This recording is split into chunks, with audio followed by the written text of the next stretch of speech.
chưa được nghỉ học nhiều, cho nên là số lượng trường năm đây thì chỉ có 10 trường thôi.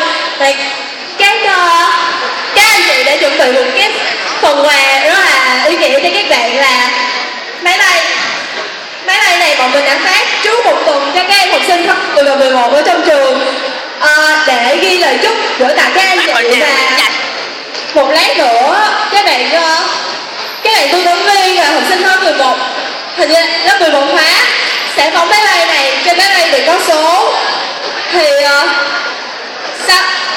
các bạn nhớ nhặt máy bay, tại vì sau khi phóng xong bọn mình sẽ quay số trúng thưởng.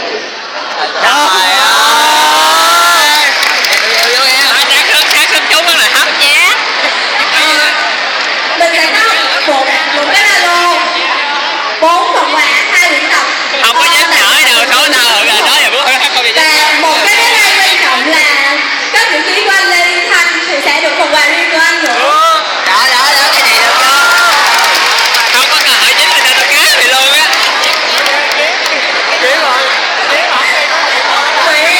Thì ngày hội của mình được tổ chức ở bên sảnh của trường học khối 12.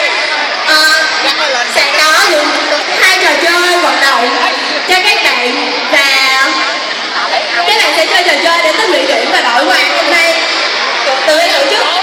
Thì bên cạnh đó còn có một cái phông nền để cho các bạn chụp hình check in, đăng hình lên Facebook theo hướng dẫn.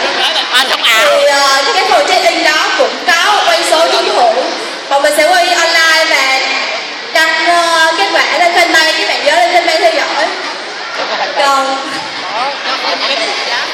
sơ đồ dán thì cái trường đại học thì mình đã dán ở trên cầu thang, cái cầu thang đầu tiên các bạn nhập á. Và